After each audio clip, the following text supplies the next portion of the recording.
Oi gente, tudo bem com vocês? Eu me chamo Iago Aquino, eu tenho 26 anos e hoje eu tô aqui para falar com vocês sobre direção de fotografia na produção audiovisual. O que é direção de fotografia, para que serve e, claro, como é que se faz. Eu sou produtor audiovisual, eu moro aqui em Ceabra, na Chapada Diamantina, sou egresso do curso de Comunicação Social com habilitação para jornalismo e multimeios que a UNEB ofertou. A turma da ELA e a turma do meu curso tem uma parada em comum, que é a composição, né? Tem pessoas de diferentes localidades da Chapada Diamantina aprendendo sobre comunicação, isso no meu curso, e agora aqui na ELA tem pessoas de diferentes localidades dessas montanhas que a gente habita aprendendo a falar sobre audiovisual. É uma garantia de que o conhecimento ele vai se expandir para diferentes localidades e que muitas pessoas vão aprender a fazer uma coisa que é massa e que tem um poder muito grande. No audiovisual, eu comecei a ter mais ou menos uns 10 anos, é um tempo muito pequeno ainda, porque o audiovisual assim é um mundo, né? Então a gente aprende todos os dias. Eu venho do cineclubismo. A gente no ensino médio tinha uma exibição de filme semanal na escola sobre política, educação, economia. A gente era uns adolescentes muito revolucionários. E depois que a gente saiu da escola, a gente tocou um outro projeto chamado Cineclube Zequinha Barreto. O Zequinha Barreto, até antes da pandemia, ele estava com as atividades em exercício, né? Por último, a gente estava fazendo exibição de filme no bairro periférico aqui de Ceabra, que era uma meta que a gente tinha assim de longa data.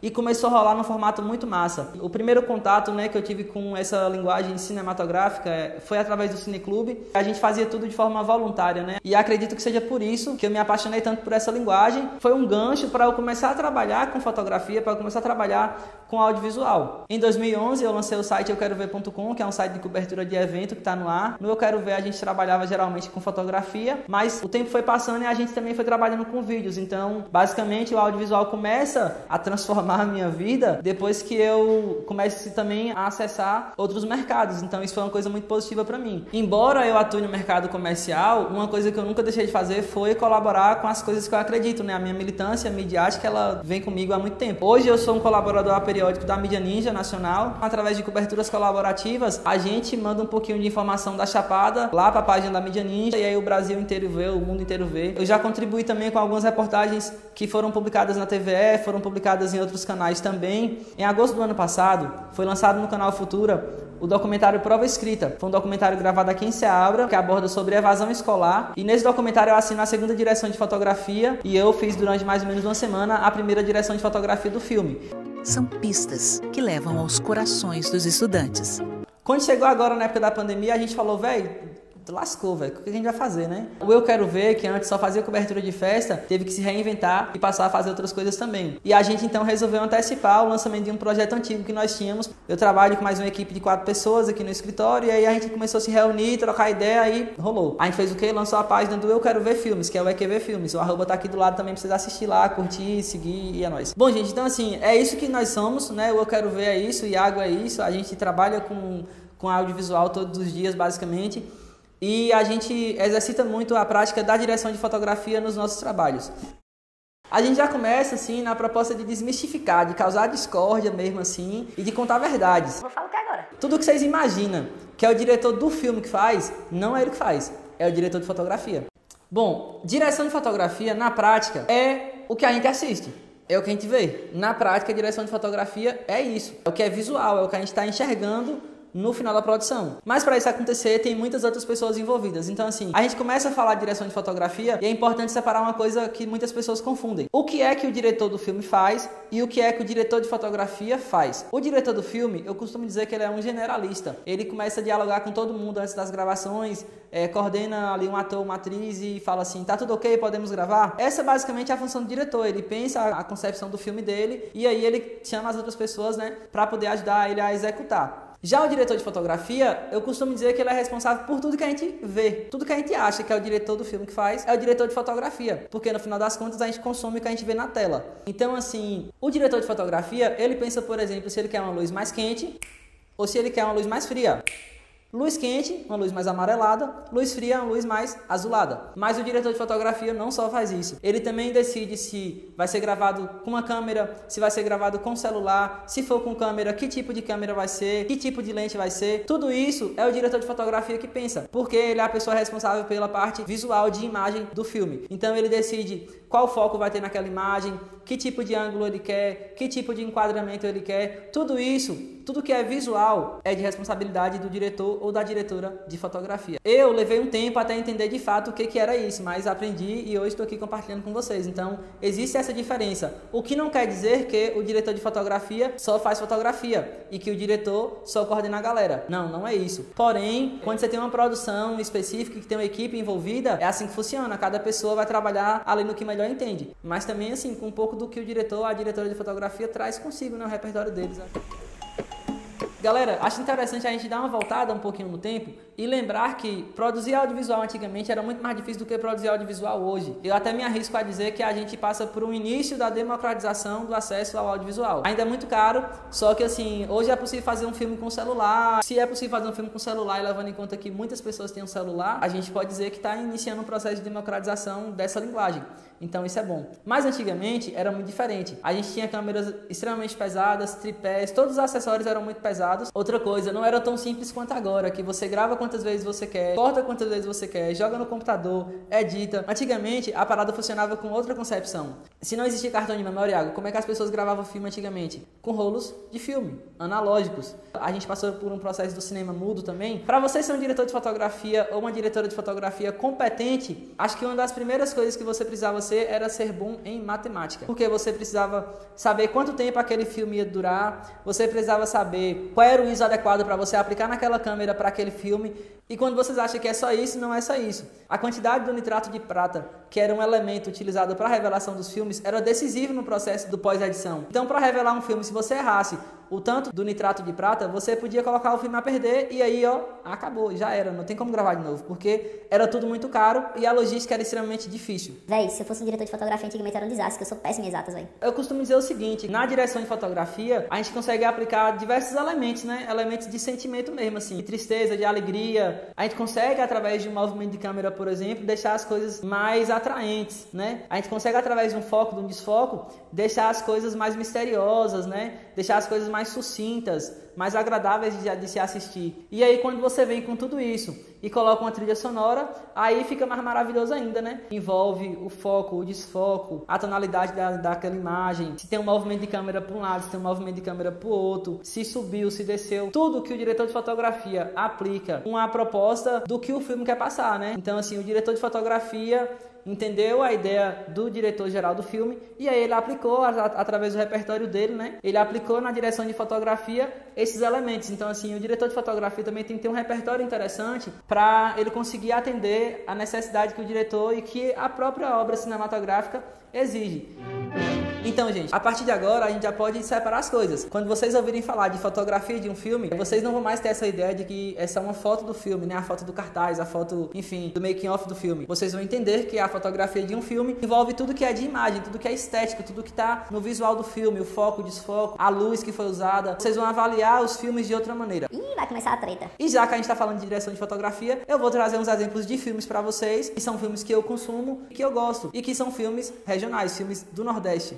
Dois motoqueiros de trilha indo pra Bacurau. Vamos começar lá de trás, e aí não teria outro exemplo melhor do que Glauber Rocha. Glauber Rocha é um baiano de Vitória da Conquista que meteu louco, foi pra Salvador, era jornalista também, escrevia, fazia roteiros, mas gostava mesmo de gravar, de fazer cinema na prática. Com a ideia na mente e a câmera na mão, Glauber vai e grava Barra Vento. Então aqui tem umas cenas de Barra Vento para vocês irem acompanhando, depois vocês podem assistir com mais calma para vocês poderem avaliar. A fotografia de Barra Vento, quem assina é um fotógrafo chamado Valdemar Lima. Ele é lá de Aracaju, Sergipe, então é vizinho aqui da gente, é do Nordeste também. Quando é 1964, Glauber lança um outro filme, que eu acho que é o filme mais conhecido dele, que é o filme chamado Deus e o Diabo na Terra do Sol. A galera da crítica de cinema costuma dizer que é o marco do cinema brasileiro, e aí ele traz uma concepção, uma estética assim revolucionária, e aí Glauber é aclamado pela crítica internacional, e aí pronto. E aí com isso Glauber vira um dos precursores do cinema novo, é o cinema que a galera chama de o cinema revolucionário, né? É a nova linguagem de se fazer cinema no Brasil, e isso começou com as ideias que Glauber Rocha tinha, né? Então a proposta também de trazer Glauber Rocha como exemplo, né, de cinema em si, é porque, na minha concepção, acho que Glauber ele consegue romper barreiras estéticas, políticas e sociais da forma de se fazer cinema. Inclusive, Deus e o Diabo na Terra do Sol, na época que a gente tem um golpe de Estado, né, o golpe militar no Brasil. saindo de Vitória da Conquista, lá com o Glauber Rocha. Eu quero trazer vocês aqui para Palmeiras. Por quê? Tem uma amiga minha que mora em Palmeiras, que é a Ana Paula Rocha, que ela aprovou pelo 5º concurso Revelando Brasis o documentário chamado Afogados. Afogados é um documentário que traz uma abordagem sobre alcoolismo, né? E foi todo gravado na cidade de Palmeiras. É uma coisa que está muito perto da gente. Aí eu quero trazer também por isso. É um documentário que também tem uma fotografia muito bonita. Ana, ela foi a diretora do filme, veio uma equipe de fora para poder gravar, né? Que é um projeto do canal Futura. E aí Afogados foi gravado, passou na televisão, a Ana Paula ficou famosa, deu entrevista no canal Futura, enfim. Só que o melhor foi que teve a devolutiva, que foi muito bonita. E a devolutiva aconteceu de uma maneira bem massa. Afogados, que foi gravado em Palmeiras, foi exibido na praça pública de Palmeiras. E aí a cidade foi um evento massa no dia e aqui tá as fotos pra vocês verem. Na época que a Ana aprovou, a gente falou, pô, que massa, velho. Se tá vendo a equipe de fora gravar uma coisa aqui na Chapada, de um roteiro que Ana fez, e Ana é nossa amiga, a gente produz junto muitas vezes, por que a gente não pode gravar nossas paradas também? Já foi uma coisa também que foi importante para o nosso processo de aprendizagem. E colocar essas coisas em prática.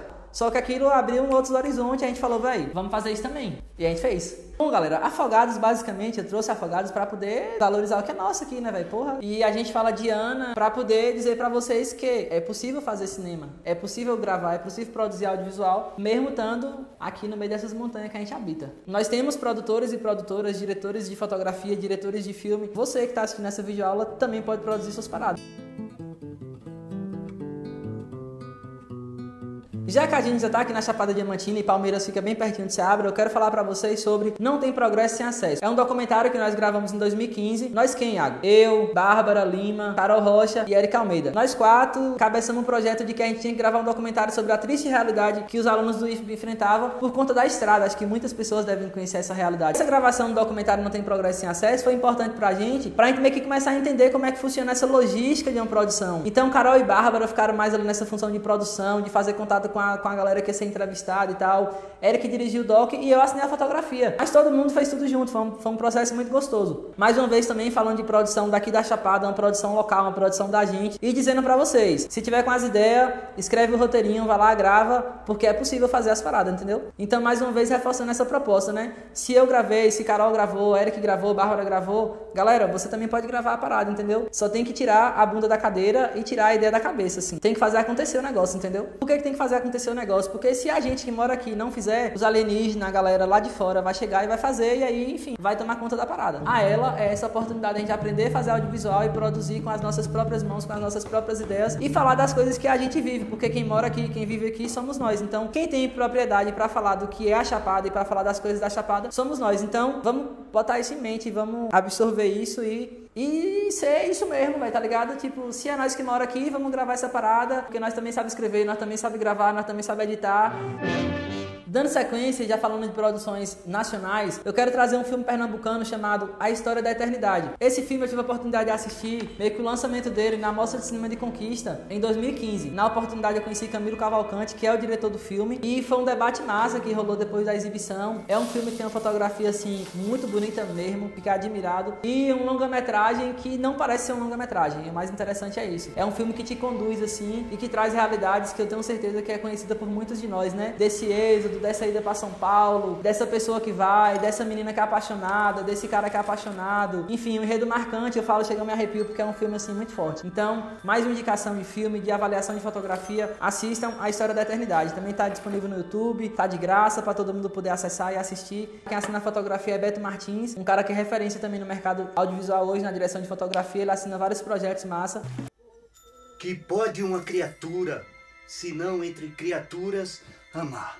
Colocando um pouquinho de dendê, de azeite e de pimenta nessa conversa, eu quero falar pra vocês também sobre Café com Canela, que é um filme que foi ambientado no Recôncavo da Bahia, um filme massa, assim, bonito pra caramba, dono de uma fotografia, assim, vislumbrante, né, que foi assinado por Letícia Ribeiro, e um filme que traz umas reflexões também muito massa, sabe, assim, eu gostei muito do filme, recomendo pra vocês, já tá passando aqui do lado algumas imagens sobre esse filme, e também quero trazer o making of pra gente poder avaliar e entender, de fato, como é que foi o por trás das câmeras, né, essa gravação desse filme, ganhou uma repercussão tão positiva aqui pra gente, né? É um filme baiano que tomou proporção nacional e, assim, é bonito pra caramba, então assistam também e avaliem a fotografia de Café com Canela, porque vocês, sem dúvida, vão se apaixonar. Galera, essa avaliação que eu tô pedindo para vocês fazerem dos filmes é uma avaliação simples, é uma coisa assim, só de introdução mesmo, entendeu? Vocês vão avaliar, por exemplo, se tem um movimento de câmera naquela imagem, se aquela luz está mais escura, se está mais clara, se está mais quente, se está mais fria, como é que está o enquadramento, se o enquadramento está mais fechado, se está mais aberto, para vocês tentarem refletir, né, a relação que tem aquele enquadramento, aquela fotografia com o que o filme está querendo passar, com o que aquela cena do filme está querendo passar. Então, assim, a gente vai avaliar se tem um foco, se tem um desfoque na câmera, né, na hora daquela determinada imagem, vai avaliar se tem um movimento de câmera para um lado, se tem um movimento de câmera para o outro, se a câmera seguiu o personagem, se ela voltou numa cena contrária. Tudo isso é análise da direção de fotografia. Então, basicamente, vocês vão avaliar alguns desses princípios, beleza? Antes de falar de Bacurau, eu só quero deixar para vocês aqui, ó, um insertzinho rápido de prova escrita, que é do canal Futura. Eu também queria falar para vocês que foi uma experiência massa. Aprendi muito no processo de gravação, porque Luiz Gustavo, que é o diretor do filme, ele tem uma concepção de construção do cotidiano da vida dos personagens que é muito interessante. E isso exigiu muito da fotografia do filme, né? Porque a gente gravou muitos detalhes dos personagens na escola, fora da escola, na rua, dentro de casa, cotidiano bem sucinto, né? Então foi uma coisa muito positiva, e aí fica aqui um pouquinho de prova escrita também para vocês poderem acessar e assistir caso tenham interesse. Voltando para Bacurau, é um filme que meio que deu uma balançada muito grande no cinema brasileiro. Não é à toa que está disputando o Oscar. Bacurau teve uma gestação que durou 10 anos, mas tem debates super atuais, tem reflexões importantíssimas, parece ficção científica, mas não é, e enfim. Assistam Bacurau porque a fotografia de Bacurau é muito bonita. Primeiramente, a gente está avaliando isso aqui, né? Mas também Bacurau é um filme que traz uma reflexão interessante sobre as coisas da vida, assim. O fato de Bacurau estar lá hoje disputando o Oscar já diz muito sobre o filme. Então, quem ainda não assistiu Bacurau, assista. Eu também queria trazer para vocês Vila Nova Velhos Problemas, que é o documentário que foi meu TCC. Fala sobre um bairro aqui de Ceabra chamado Vila Nova, que fica um pouco afastado do centro da cidade, tem alguns problemas que envolvem esse bairro. E embora eu tenha gravado esse filme sozinho, né, eu gravei e editei sozinho, eu tive uma parada que foi fundamental, que foi a produção local. Então, se vocês estiverem pensando em gravar uma parada específica assim, a primeira coisa que a gente tem que pensar é como é que eu chego nesses locais, né? Como é que eu acesso esses locais. Então, a produção local, para mim, nesse caso aqui, foi fundamental. E aqui tem algumas imagens de Vila Nova Velhos Problemas. Quem se interessar, assistam, tá aqui algumas cenas, mas vocês ficam à vontade aí para poder dar um saque no YouTube, tá lá também para vocês poderem assistir, deixar a crítica de vocês. E a fotografia é uma fotografia muito simples, muito humilde, mas foi uma produção que, assim, né, era o que eu tava querendo fazer naquele momento, era a minha ideia, foi a minha expressão. Então espero também que sirva para mais uma vez para poder incentivar vocês a produzir as paradas de vocês, entendeu? Aqui eu quero deixar um agradecimento à equipe da Escola Livre Audiovisual aqui da Chapada Diamantina, esse projeto massa. Quero também agradecer a você que assistiu até aqui, né? Se ficou alguma dúvida, entre em contato aí, nós vamos ter um encontro ao vivo, né? Logo, logo, então se preparem também para esse encontro. E na próxima aula a gente se encontra de novo. Obrigado pela paciência, é nóis e já foi!